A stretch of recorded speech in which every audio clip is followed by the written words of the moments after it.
and it was a no-brainer to arrive at the conclusion to be honest.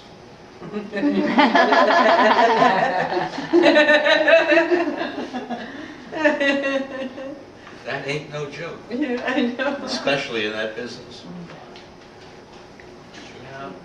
But when you think about, all of you, when you think about like the gift that you bring to your work, to your family, to your community, like the thing that you think, like did you ever get the feeling like there was a reason you were here? Like there was something that you were supposed to add to the equation that enabled something to, it would have gone a completely different way if it were someone else? Good question. It is a very difficult question to answer, and especially because there were three brothers, all individual, all unique, all different, but overriding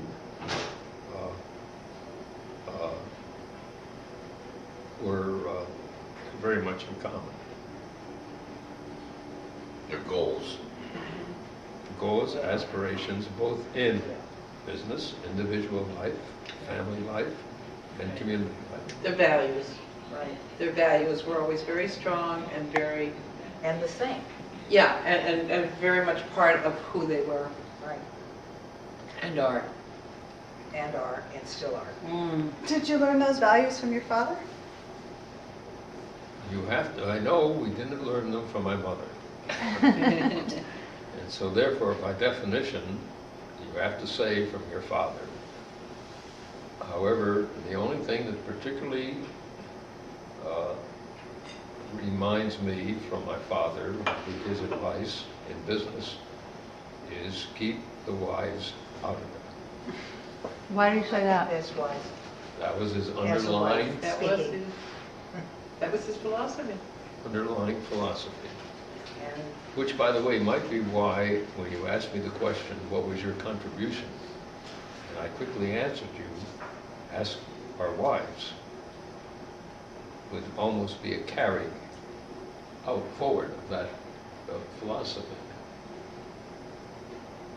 So what was it like? What was it like being a wife of one of these three men in the business? I think we can speak for that. I mean, I think I can speak for that. I think it's, Huh? Turn it down, I will. please. I'm gonna. You got it.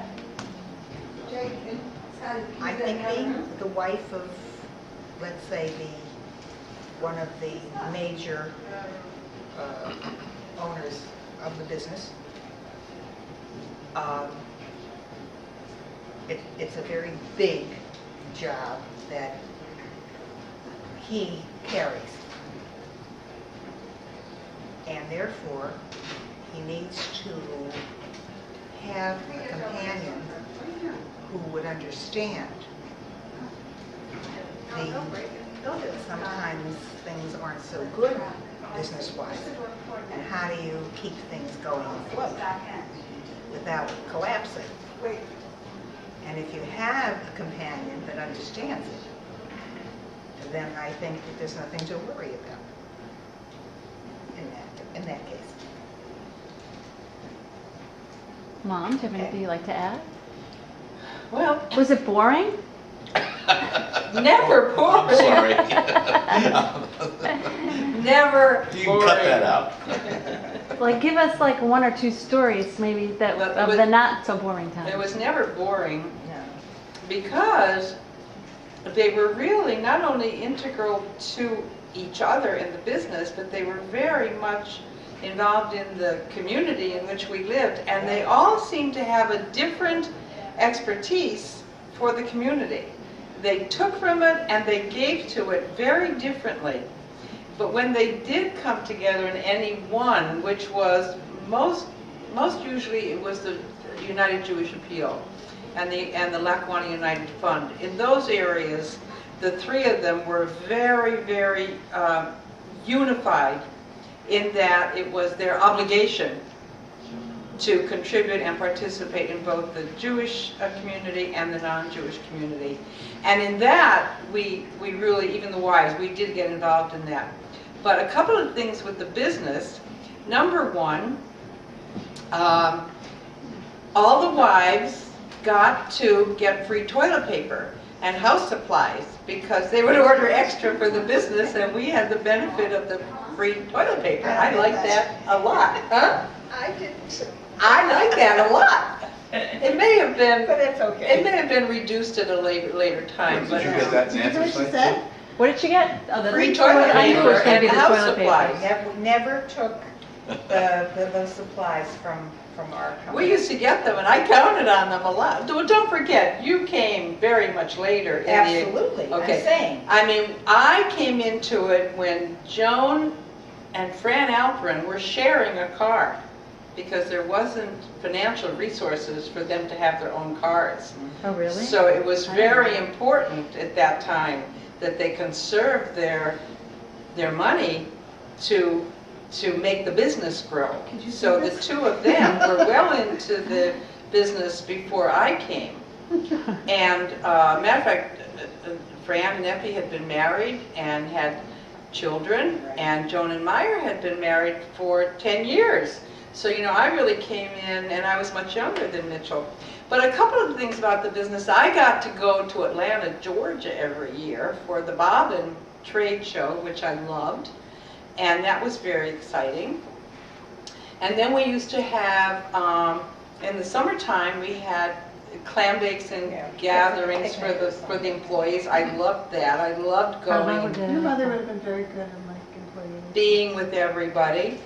And as they saw my children evolve through the years, I saw them develop as people, and I love that aspect of it. A couple of funny stories is, I do remember, I mean, I thought they were funny. Myer at the time didn't think one was so funny, but I thought it was very funny. Probably wasn't. I remember that one time Mitchell came, he said, I have to go see my brother Myer immediately. I said, why? It's like 8:39. He said, I just found out about this zipper. It's fabulous. It's made in Japan, and it's fabulous, and I have to tell him about it for our business. So I said, all right. So he called him, and he went down there. And Mitchell came home very dejected, and I said, didn't go well? He said, no. He said, no, they won't. He said, no, I will never do business with a foreign firm. They're made in Japan. I won't do that. I just won't do that. So I said, well, that's, you know, that's the growing industry is Europe. No, he won't do it. Okay, so we forgot about it. The following Sunday, Myer called and said, you guys going to be home today? Yeah. I said, I want to come up and show you my new car. His Jaguar. So I said, oh, it's okay to buy cars, but not zippers.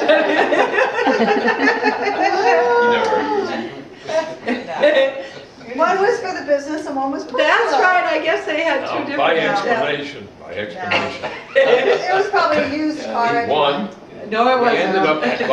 ended up buying for about 35 years or so, the Japanese zipper. You did. We did buy it. And the initial reaction at the time was because we were, our customers, I was not interested in having a discussion with our customers as to using foreign zippers. So there was a reason for it. So Mitchell was There was a right reason in the for it. There terms was a of- reason for it in terms of why I resisted. Yeah. But we ended up doing it, and as a sidelight, I had taken a trip with one of my customers to Japan, sponsored by the zipper company YKK. That's right. Is that with Joan, when you went with Joan? Yes. Yes. That's when I had first met. So the end, but I didn't quite realize the story as you remember it. That would be the anecdote to the story. Right. So would you say that in the relationship between the three of you, when you were making business decisions, that if there was an idea, there was always resistance at the beginning, or did you ever, like, just automatically agree with each other? Or was the Because each of the nature? three brothers came from a different point of view. Right. Your father, Mitchell, was more academic, more advanced, more theoretical,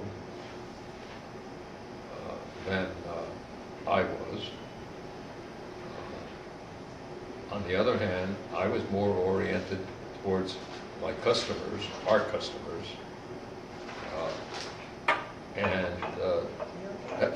Effie, the middle brother, was always the mediator between the viewpoints. But the answer is a combination worked. Right. And when you asked earlier about the dynamics between the brothers and the wives being in business at that time, you know, there was no resentment by the wives because, you know, I was a mother, I was a housewife, We all had kids. and it was the milieu of those days. I mean, you know, when I got married, I stopped working, and I had no desire to be in the business. But the interesting thing was that obviously when you're dealing with three distinct personalities, even though they're brothers and there's that fraternal bond, you know, there are moments and times when there is friction and when there is distress. And obviously my husband would bring it home to me, just as I'm sure Effie went home to Fran and Joan, you know, Myer. But you know, it was discussed in the sense that, oh, I can't believe what happened today. And that was, you know, but that was it. It was never like, oh, he did this, he did that. It was just they needed someone to vent to. But never, in all of those years, I mean, even though there was discussion, and Myer used the word mediator, and Effie was the mediator. He was also the middle brother, you know, so he was traditionally put into that position. And even though he did try to be a mediator between the two brothers who had very diverse opinions about many things, Strong. very strong, but they were both very strong people in their own right. But even with all of that, there was never any question that their loyalty would be affected in any way to each other and to us. Never a question. It was always, we loved each other, and that was it. I mean, that was the business that really... I would say, adding to that, one ingredient that the three brothers always had was we worked 24 hours a day for the business. By definition, if anybody came across a prospect or a proposal, it was shared among the brothers. So there was no So competition. No. There was never a financial differential Right. in our relationship for all the years that took place. And as an explanation that you might be interested in, because Toni alluded to the toilet paper. When Mitchell, your father, died, it was at that point Uncle Effie and I had to stop the flow of toilet paper to my household. I had to stop what I would call the uneven economic benefit of the business. So that whereas your mother may have lost her toilet paper, so did Joan and so did Fran. Your family was using a lot of long You know, if I can just interject as an outsider for a second,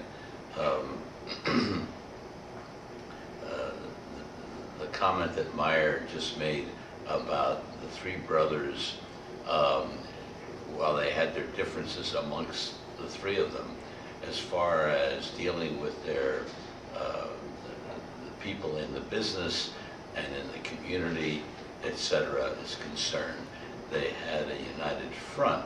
And as an outsider, I can just vouch for that, because certainly when I was in Scranton, I certainly always heard about the Alperin brothers and the type of people they were, and the successful businessmen, civic community to which they contributed so well. But also when I came back in later years to ask them to do business with me, it was strictly a united front to which they came and replied to me.